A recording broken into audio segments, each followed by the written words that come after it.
దేశాల మధ్య రాష్ట్రాల మధ్య పోరాటాలు యుద్ధాలు జరుగుతాయంటే నీళ్ళ కోసం జరిగిన సందర్భాలు ఎన్నో ఉంటాయి. నీరు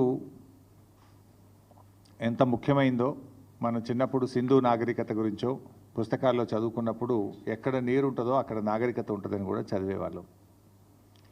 ఇవాళ తెలంగాణ ఉద్యమం పుట్టింది కూడా నీళ్ళ నుంచే పుట్టింది.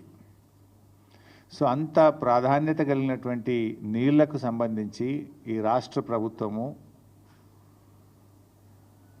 గుడ్లప్పగిచ్చి చూస్తూ రాష్ట్ర ప్రయోజనాలు తీవ్రంగా దెబ్బతింటుంటే, రాష్ట్రానికి తీరని నష్టం జరగబోతుంటే ఈ రాష్ట్ర ప్రభుత్వం పూర్తిగా విఫలం చెందుతూ ఉంది. అందువల్ల అట్లాంటి ఒక ప్రధానమైనటువంటి అంశం మీద ఈరోజు మేము మాట్లాడాలనుకుంటా ఉన్నాం. ఇలా కాంగ్రెస్ ప్రభుత్వం అధికారంలోకి వచ్చిన తర్వాత రాష్ట్ర సాగునీటి ప్రయోజనాలు కాపాడడంలో పూర్తిగా విఫలం చెందింది రేవంత్ రెడ్డి ప్రభుత్వం. నాడు సమైక్య ఆంధ్రప్రదేశ్లో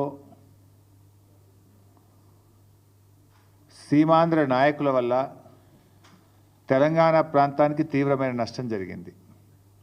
నేడు స్వరాష్ట్రంలో కాంగ్రెస్ పాలకుల వల్ల, కాంగ్రెస్ నాయకుల రూపంలో ఈ రాష్ట్రానికి తీవ్రమైన నష్టం వాటిల్లుతూ ఉంది.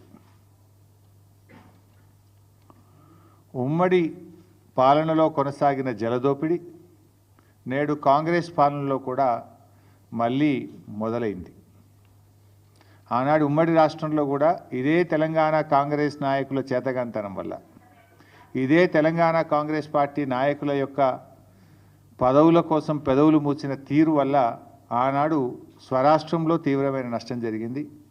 నేడు కూడా మరి గురుదక్షిణ చెల్లించుకుంటున్నారా, పదవులు కాపాడుకోవడానికి పాకులాడుతున్నారా, కారణాలు ఏమైనా కూడా ఈ రాష్ట్రానికి, ఈ రాష్ట్ర ప్రజలకు శాశ్వత ద్రోహానికి ఈరోజు కాంగ్రెస్ పార్టీ పాల్పడతా ఉంది. ఒకటి కాదు, రెండు కాదు, శాశ్వతంగా 200 టీఎంసీల గోదావరి జలాలను తరలించుకుపోయేటువంటి కుట్ర జరుగుతూ ఉంది. గోదావరి బంకచర్ల ప్రాజెక్ట్ ఏదైతే ఆంధ్రప్రదేశ్ ప్రభుత్వం తలపెట్టిందో, ఈ ప్రాజెక్టు నిర్మాణం వల్ల తెలంగాణకు తీవ్రమైన నష్టం జరగబోతూ ఉంది. పైకి ఏం మాట్లాడుతున్నారు, ఏముంది, ఏదో సముద్రంలో కలిసే నీళ్లు తీసుకుపోతే తప్పేంది అని మాట్లాడుతూ ఉన్నారు. మరి గోదావరిలో అన్ని నీళ్లు ఉన్నదే నిజమైతే, సముద్రంలో కలిసే నీళ్ళు అయితే మరి తెలంగాణ రాష్ట్ర ప్రభుత్వము గోదావరి మీద ప్రాజెక్టులు చేపడితే ఎందుకు మోకాలడ్డం పెట్టినరు?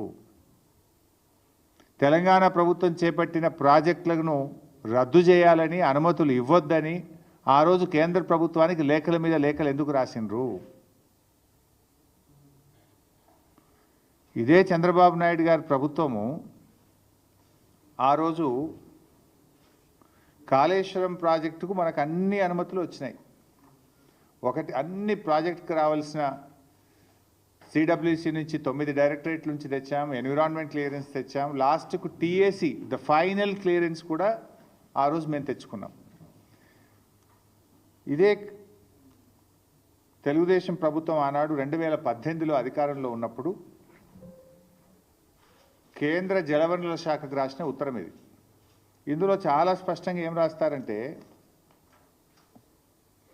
Kaleshwaram project unilaterally without approval from FRMB, Apex Council or CWC against the provisions under section 84(3), 85D of AP Reorganization Act 2014.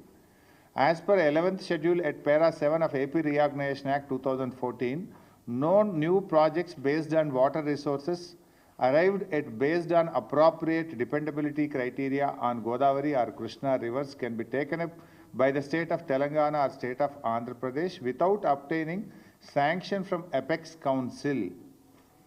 ఇది మీరు రాసిందే. అయితే ఆ రోజు కేంద్ర ప్రభుత్వం కాళేశ్వరం కొత్త ప్రాజెక్టు కాదు, ప్రాణహిత చేవెళ్ళ కొనసాగింపే కాళేశ్వరం ప్రాజెక్ట్ అని చెప్పి ఆ రోజు కాళేశ్వరానికి కేంద్ర ప్రభుత్వం అన్ని అనుమతులు కూడా ఇచ్చింది. ఇట్లా చాలా ఉత్తరాలు రాశారు. చివరికి మనం తుమ్మిళ్ళ లిఫ్ట్ ఇరిగేషన్, మన భక్త రామదాస్ లిఫ్ట్ ఇరిగేషన్ కట్టాం గోదావరి మీద. భక్త రామదాస్ అనేది కూడా ఆల్రెడీ ఉన్న ఆయకట్టే, అది ఎస్ఆర్ఎస్పిలో భాగంగా ఉన్న ఆయకట్టుకు టేలెండ్కు నీళ్లు రావడం లేదని మనము చిన్న లిఫ్ట్ పెట్టి పాలేరు నియోజకవర్గానికి నీళ్ళు ఇచ్చాం. ఈ లిఫ్ట్ కూడా ఆపేయాలి, దీన్ని రద్దు చేయాలి, ఈ లిఫ్ట్ కట్టనీయద్దు అని చెప్పి కూడా అప్పటి ఆంధ్రప్రదేశ్ ప్రభుత్వం కేంద్ర ప్రభుత్వానికి సిడబ్ల్యూసికి లేఖ రాసింది. ఇట్లా చాలా లెటర్లు. ఇది చంద్రబాబు నాయుడు గారు స్వయంగా రాసిన లెటర్. మీరు పాలమూరు ఎత్తిపోతల పథకానికి అనుమతి ఇవ్వద్దు, దిండి ఎత్తిపోతల పథకానికి అనుమతి ఇవ్వద్దు, ఇది కొత్త ప్రాజెక్టు, మీరు ఎట్లా స్టార్ట్ చేస్తారు, దీన్ని ఆపాలి అని చెప్పి స్వయంగా చంద్రబాబు నాయుడు గారు